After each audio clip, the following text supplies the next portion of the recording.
لە ڕاستیدا گرنگ نییە دەڕۆینتە کوێی جیهان. پلاستیک بۆتە کێشەیەکی ڕشت. کۆمپانیا پیشەسازیەکان ساڵانە نزیکەی 460 ملیۆن تن پلاستیک بەرهەم دەهێنن، کەمتر لە 100% ئەو بڕە دووبارە بەکاردەهێنرێتەوە. پرۆگرامی ژینگە پارێزی نەتەوە یەکگرتوەکان دەڵێت دەتوانین لە دەیان ساڵی داهاتوودا پاژماوەی پلاستیکی بە ڕێژەی لە 180 کەم بکەینەوە بە بەکارهێنانی ئەو تەکنۆلۆژیانی کە لە ئێستادا لە ئارادان و بە پەیڕەوکردنی دووبارە بەکارهێنانەوە، کەمکردنەوە، دووبارە دروستکردنەوە یان ڕیسایکڵین. بەڵام زانایان و داکۆکیکاران هۆشداری دەدەن سەبارەت بە پیشەسازی بەرهەمهێنانی پلاستیک وەک خۆی لە درێژمەودادا ناتوانرێت لە ئاستێکی گونجاودا بمێنێتەوە.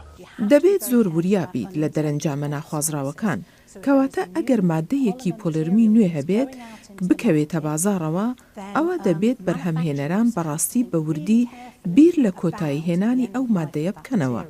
چونکە زوربەی ئەو مادانە لە کۆتاییدا دەبێت بە پاشەڕۆ یان لە ڕێڕەوی ئاوڕۆکاندا زیان بە ڕۆک و ئاژەڵەکان دەگەێنن. هاوکات هەڕەشە لە تەواوی سیستەمی ژینگە دەکات. توێژەران لە زانکۆی لەندەن لێکۆڵینەوە لە چۆنێتی لە ناوبردنی ئەو پاژماوە پلاستیکیانە دەکەن کە مرۆڤ بەرهەمی دەهێنێت و ئەمەش بریتێ لە بەکارهێنانی تەکنۆلۆژیایەکی بایۆلۆژی بۆ بڵاوکردنەوەی بەکتریایەکی لە ناوبردنی پلاستیک لە ناو دەلاقەیەکی بچووکی بێهەوادایە. بە کورتی ئەمە ئەمریکا کە بەکتریاکان مادە ئەندامیەکان تێک دەشکێنن کە بە شێوەیەکی گشتی مادەی سروشتیە، بەڵام لەم دۆخەدا کار لەسەر پلاستیکەکان دەکات.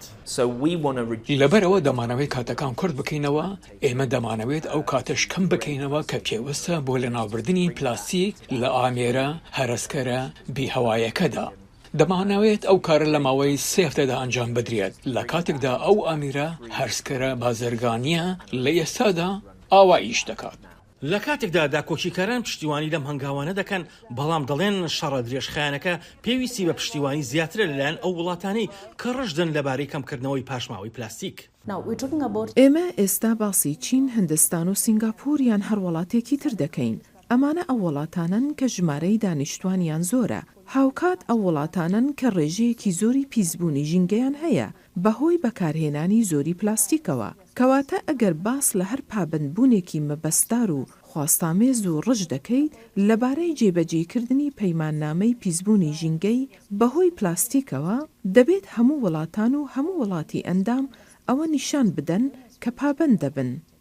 بەپێی مەزەندەی زانایانی نەتەوە گرتوەکان کە لە ساڵی 1950 تا ساڵی 2007 9.2 ملیار تن پلاستیک بەرهەمهێنراوە، نزیکەی 7 ملیار تن لەو بڕە پاشماوەیە.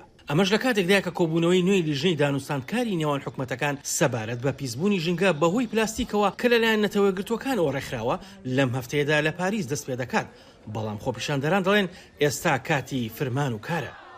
ئاسۆ جەبار بۆ راپۆرتی ئارەش عەرەب ئەسەدی، دەنگی ئەمریکا.